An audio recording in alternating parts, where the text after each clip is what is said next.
and welcome to another edition of Inside the Borough, the FAU podcast for and by fans. My name is Dan, here with you again for another exciting season. This is our third year, I think, doing the podcast, and we've got some exciting things for you this year. I am joined, as usual, with Jack. Say hello, Jack. What's up, guys? Third season. Let's do it. And a newer face for some of you. This is Mo. He's going to be on the podcast with us this year as well. Say hello, Mo. Hey, guys. Good to see you again. So it's been a while since we put out a show, but we are, like I said, we're looking forward. We've got some exciting things happening this year on the show.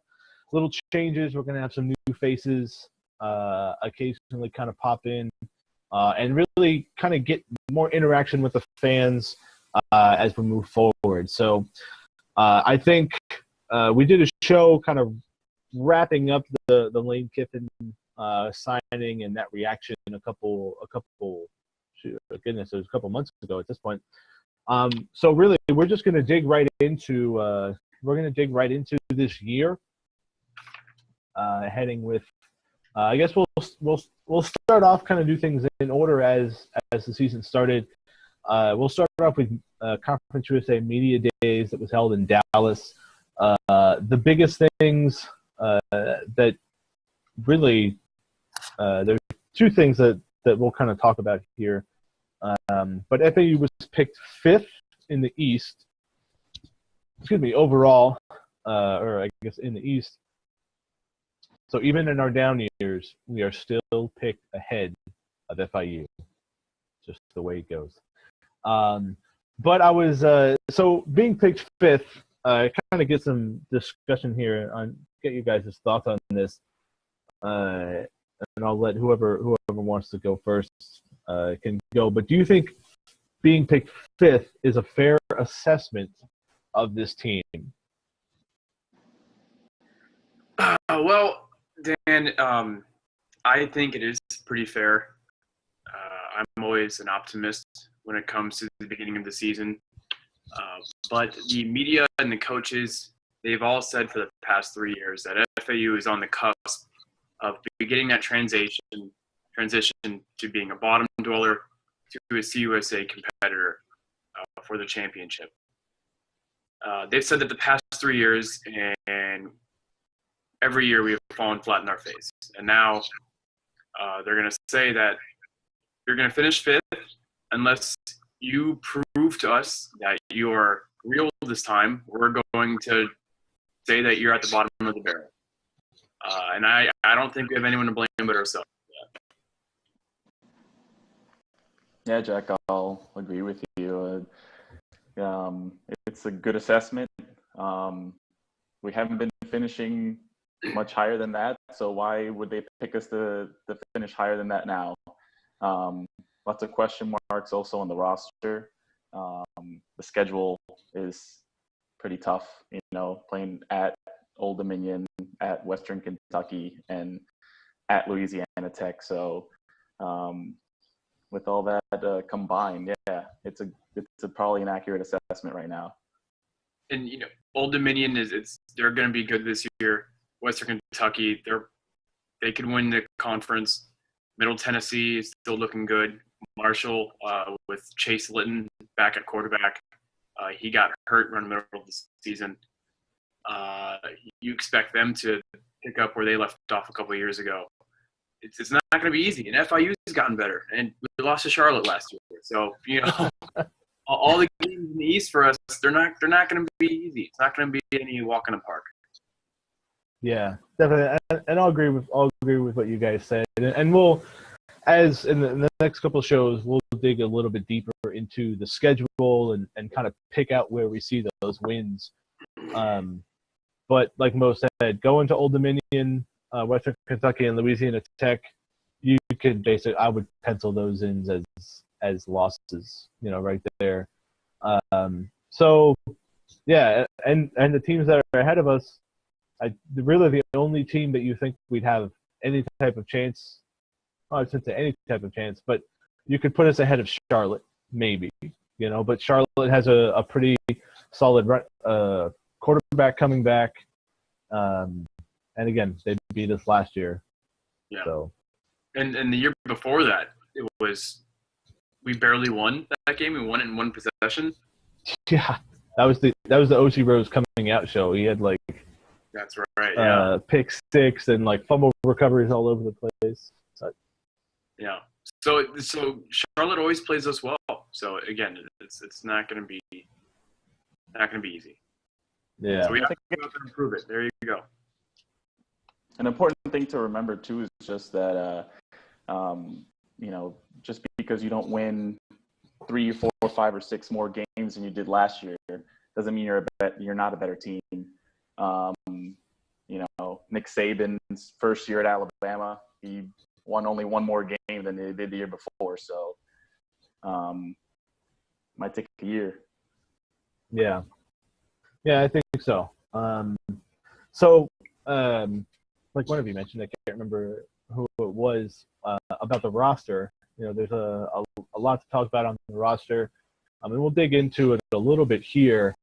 So moving on from CUSA Media Days, one of the biggest things, or the biggest comment that I got out of Lane Kiffin was when he was asked to say what are people, I can't remember the exact question, what's going to stand out to people or something like that about FAU. And he essentially said the new people that we have coming in. And to me, that was kind of like the roster now sucks, or not necessarily that it sucks, but that there's, we're more excited about the people we have coming in than the people we have currently here. And that's, to me, kind of gives some sort of idea on the mindset, I think, that he has, and also maybe the quality of our players. I think a lot of us previously think that we have a pretty talented roster. And again, that kind of shows we were in the we had an above average class for Conference USA standards every single year under Charlie. So, I don't know. We'll see. But that was kind of interesting. So, to talk a little bit about the roster, I want to point out first. So today, Thursday, July 27th, was the day that everybody was the first day of practice, and FAU did release a roster. It's on the website. If you wanted to take a look at it, that was the most updated. And I was cross-referencing those in the recruiting class and those that didn't show up, and we had 24 people sign and 21 people enrolled were at practice today, and I think that's pretty good. Some names that you might remember. Again, this was the number one Conference USA class last year, so we ranked number one. There's 3 names basically. Rodney Washington, which was a pretty late signing. He was from somebody from California. Right? No, Washington was he the O lineman? I can't remember. No, Washington was he wasn't a lineman. Palmer was a lineman. Yes. Washington, California. He was a 2-star. According to 24/7, he was the second to worst rated player in our recruiting class, according to 24/7. Yeah. So Rodney Washington, Joey Palmer was the offensive lineman. That's kind of a bummer because we can always use more depth at O line. That one. Yeah. And then Isaac Reedon, which, if you remember his story, he was, I think, initially offered by Charlie, and then we pulled the offer, and then we extended the offer. He was the kid from Booker T, where people made that big hubbub about Kiffin saying, "Oh, Kiffin's coming to FAU, and he's immediately being a bad guy," whatever. When he ended up extending the offer anyway. And after he's not all there. Yeah, he's not here. Yeah, so after all of that, he's not on campus. Now, we don't know for what reason. Maybe he went again and said, "No, I'm taking that offer back," which I don't think he would have done. He probably didn't qualify. And again, this is for summer. He could still be working things out. Taking another SAT or HCT or trying to qualify. So we don't know for sure, but he's just not on the roster. And then there's a couple transfers, but I think the biggest transfer that a lot of us were excited about when we heard about it was the running back transfer from Georgia, AJ Turman, who is actually no longer not even on that side of the ball. He's now listed as a linebacker. So that's interesting. Mo said something when we were off camera earlier, how you're really set at the linebacker or running back position if a 4-star running back from Georgia is being switched to linebacker. I like that Rhinebacker. It's a linebacker. Yeah. That's the arena football position, isn't it?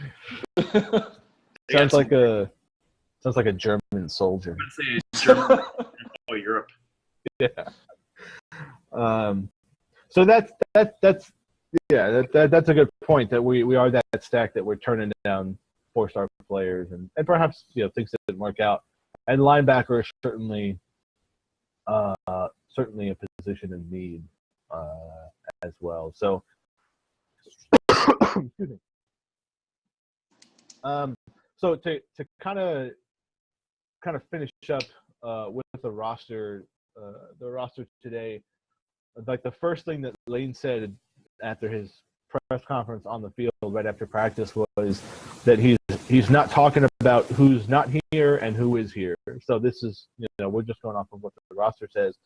But obviously, those that are familiar with the Caleb Woods fight situation, where he basically got into a fight, or really looked like he just sucker punched a kid, and then just kind of they got into a fight, and he's not on the roster. Neither is Cameron Solomon. And I would basically, if you look at the footage, it's some pretty damning evidence, some pretty damning footage. So I don't know. That's something that a lot of people are talking about. That obviously those two were going to be our number 1 and 2 receivers. Caleb Woods, you're obviously losing our clear number 1, who had the most catches for you. But this is something we didn't really talk about before. But what do you guys think? Losing those two is going to have on the overall roster and on the overall team. What do you guys think? Yeah, I think it's definitely a huge loss when you lose your number 1 and your number 2 guy. It'll be interesting to see who steps up and what happens there. I mean, it's but in college, a lot, unlike the pros, sometimes guys do step up. In pros, you kind of know who you're getting back there and who's behind. And you got some unproven guys that could step in there and maybe not be as good, but could be good fill-ins. Yeah, I think that's a big hole that needs to be filled when it comes to the wide receivers.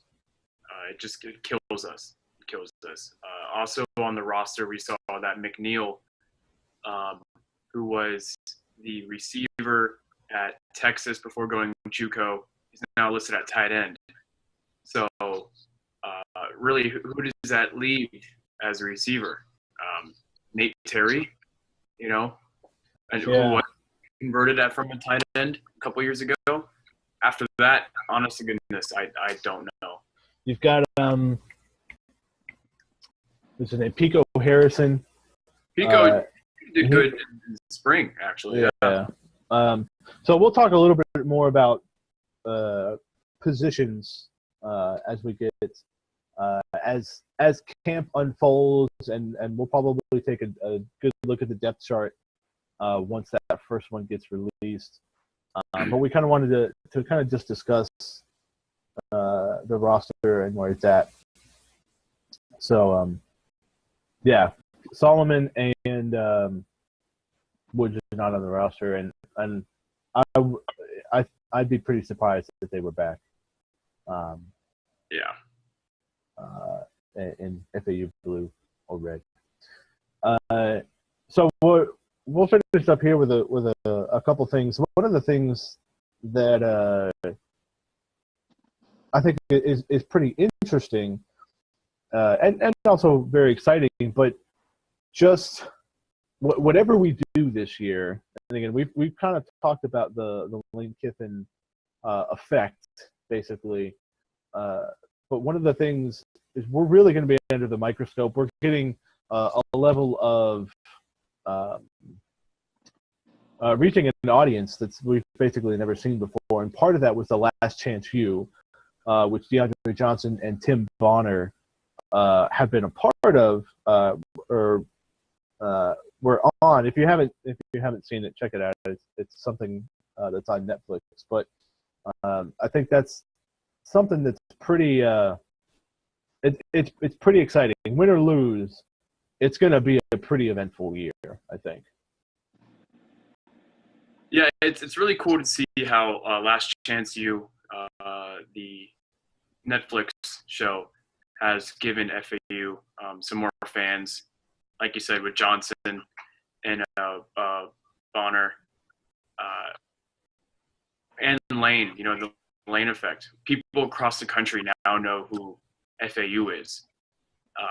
People will no longer confuse us as that school that got in a brawl with UM years ago, where players were taking off their helmets, Yeah. Or confuse us with FGCU. People now know who we are, and this is unprecedented for us. Yeah, it's a lot of good publicity, no matter how you get it. And you touched on Lane earlier, and it seems like, when the scholarship thing, it just seems like everything he does gets criticized, but it brings attention to the school.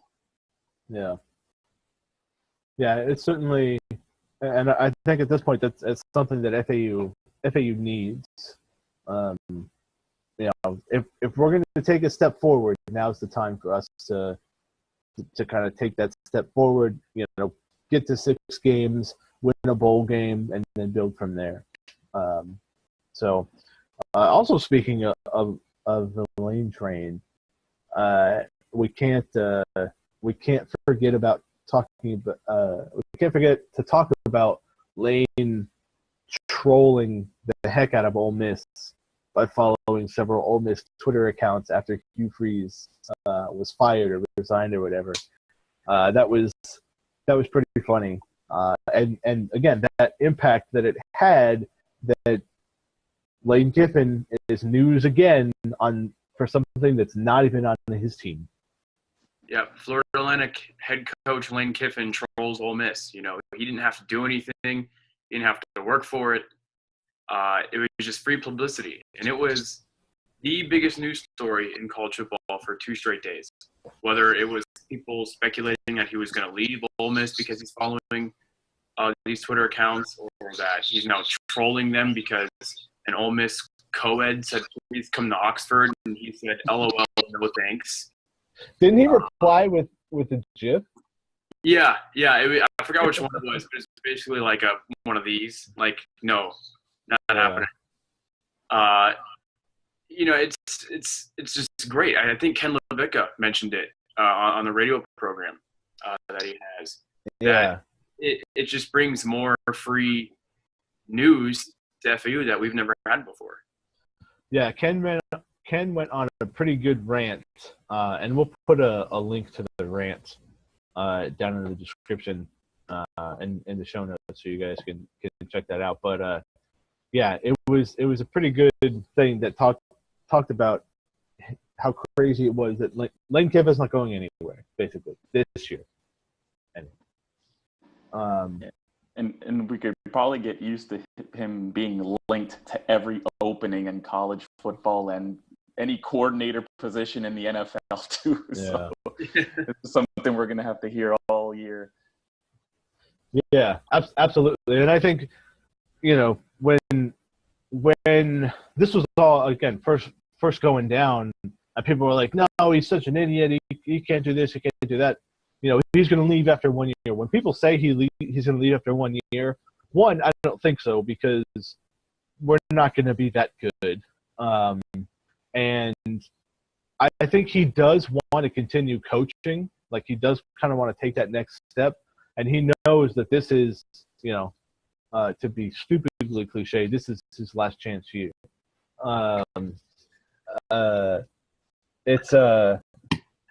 He knows that he needs to make this work. And, I think that's something that will be important. So, but it might be annoying as soon as whenever there's any type of Power 5 job that opens up, they're like, oh, there's Lane Kiffin there. Plus his buyout is like $2.5 million. So, all right, we can use $2.5 million. Well, I mean, if he leaves, it means he at least got us to a bowl game because I don't think any P5 team is going to want him if he goes 3-9 at Florida Atlantic. Oh, yeah. Going recruiting, Even if he goes 7-5, like. I don't see it happening at 7-5. Yeah. So.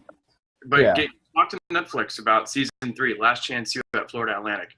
Well, I guess that's the Showtime thing. There was also talk of us, the show that FSU was on.